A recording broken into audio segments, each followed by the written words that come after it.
Well, it is just minutes away now. The Hacienda will soon become a piece of Las Vegas history. And of course, Las Vegas has quite a history of hotel implosions. From the dunes to the Landmark to the Sands, several hotels have come tumbling down in pretty spectacular displays. News 13's Steve Krupe joins us once again live with a look back at some memorable pictures from past implosions. Steve?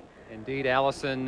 Las Vegas is often referred to as a boom town, and tonight we will prove it again. Let's take a look one more time here at the Hacienda as it gets ready for the blast tonight.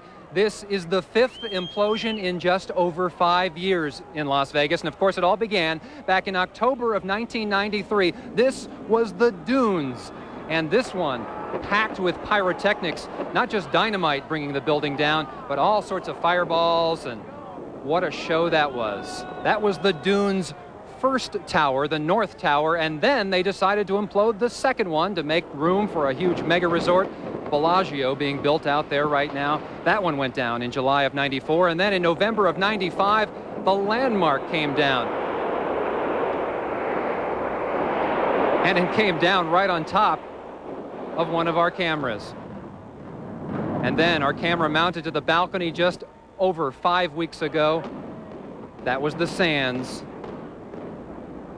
And there it goes. Whoa.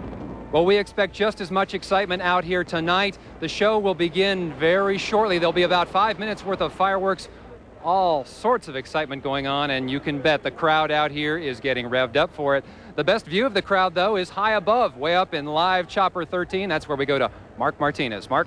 Well, Steve, you're right. They're going to get a double whammy out there tonight, not only the implosion, but also the fireworks show. And judging by the fireworks shows this family has put on in the past, the Grucci family from New York, this crowd down there is definitely not going to be disappointed.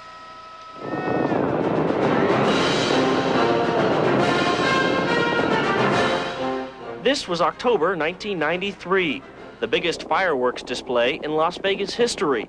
A 15-minute extravaganza engineered by the Grucci family. The show preceded the very first implosion in Las Vegas, the Dunes North Tower.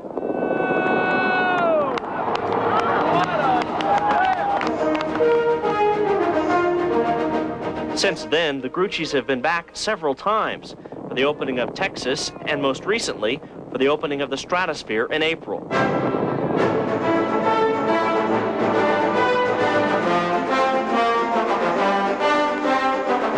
This time, the fireworks weren't launched skyward, they came flowing down.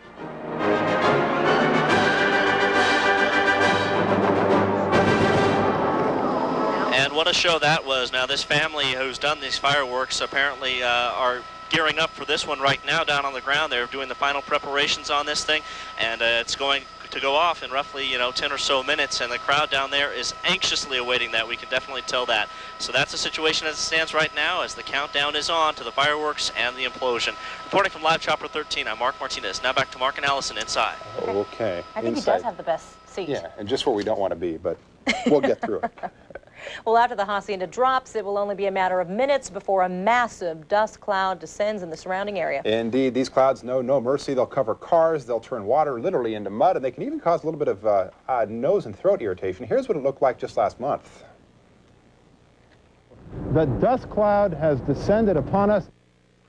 Okay, you can stop your laughter now. This is how our live position inside the blast zone looked last month, the implosion of the Sands. And the cloud was even more pronounced back in '93 during the implosion of the first Dunes Tower. We may look funny in those ponchos and filter masks and glasses. Thank you very much. But they are certainly a necessity. So we've turned over the ponchos and the glasses to our blast zone crew this time around. You know, we take ourselves so seriously with this, don't we? News 13's Robin Burke will be in full implosion garb this time around. Robin, this is truly your Las Vegas initiation. It certainly is, and on Las Vegas and on New Year's, you just, wow, what a treat. Look, I've got my mask, I've got my glasses and my poncho that Mark gave to me, so I am ready to go here. And you know, the Hacienda has really changed a lot.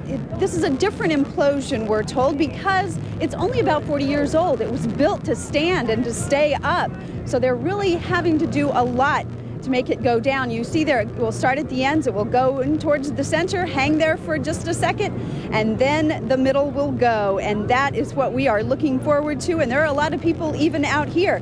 You see the center will be the last to go. and there it goes. And we will see all kinds of pyrotechnics at that point, some surprises we're told, and we are obviously all looking forward to that. Back to you, Mark and Allison. Okay, Robin, I didn't do her any favors either. I actually gave her the same poncho used for the sand, so it's dirty. It had sands dust on it. And Did you see the kids behind her? They're in full implosion garb. Implosion garb, thank you. Well, tonight's implosion may be quite a spectacle. It will be, certainly, but a bit of history managed to scoot out of the way just in the nick of time. News 13's Grant Monreen has the story of the little chapel that could. The last time we saw the Little Chapel of the West, its owners were pulling up stakes and moving to a new location. After 17 years as a tenant at the Hacienda Hotel, their lease ran out, so a new and improved hotel could be built on the site. I guess it'll be a bigger and better place. But bigger isn't always better. That's why the 54-year-old building was moved, intact, for the third and final time. It's comforting to know that, that we own the property and that we'll be here forever. And we won't be at the mercy of a landlord or development. Since the chapel moved in December, Smith says couples have been coming to his house of bliss in droves. We've had probably 100 or so couples in the last week or so get married here, and we're looking for a big night tonight. As the Hacienda Hotel rings out the old tonight, the Little Chapel of the West now has a home to ring in the new. Grant Monreen, News 13. Certainly the Little Chapel was part of the Hacienda's history. But what's set for the property once the dust we've been telling you about settles? Well, take a look at this. Today, Circus unveiled plans for what's called Project Paradise. It's a 42-story resort with 4,000 rooms and an exotic South Seas theme, complete with an artificial beach and a swim-up shark exhibit. Did we just find out about this today? They right? just unveiled it at 7 o'clock tonight. I don't know about the swim-up shark exhibit, however. Countdown drawing ever closer now. Let's head back out to our implosion expert, Steve Krupe. Steve, the anticipation growing out there? It is. The clock is ticking. We're just minutes away, and all of our cameras are ready to go. Get ready to crumble. Stick around.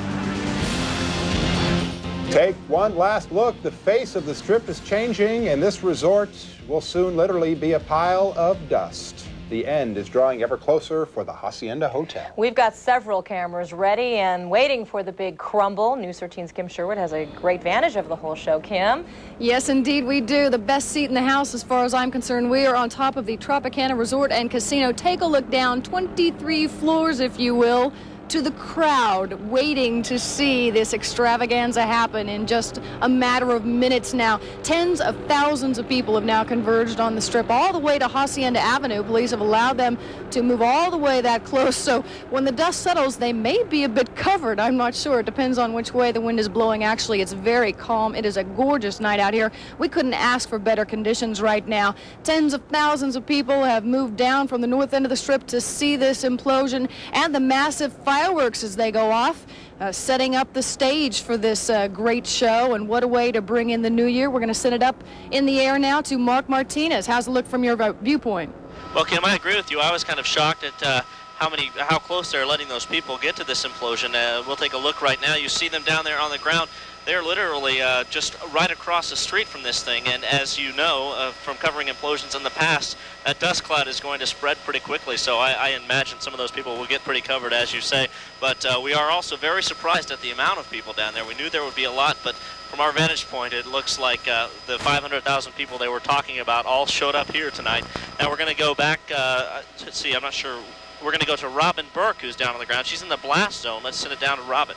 That's right, I am in the blast zone, and I'm not alone. I must tell you, there is actually a crowd in here, too. They're basically circus people here with the construction company and their families and friends, and everybody is looking forward to a great show. This, as I said before, is going to be quite a spectacle. There's 1,100 pounds of pyrotechnics that are going to go up from the Hacienda, and we're told there are some surprises along the roof. We've even heard some rumors of fireballs, so everyone here is definitely looking forward to it. And I heard some people say they wish they had waited and done it at midnight here, but we didn't get that option. We're going to go now to Steve Krupe, our designated ringleader. Steve. Well, Robin, thank you very much. We are standing along Las Vegas Boulevard in what they are calling the VIP viewing area. All of the head honchos from Circus Incorporated are out here. They've had a little party, and they'll be coming out to view the implosion. And what a night it is. Clear skies, calm winds, and the crowd, you can hear them. They're getting revved up.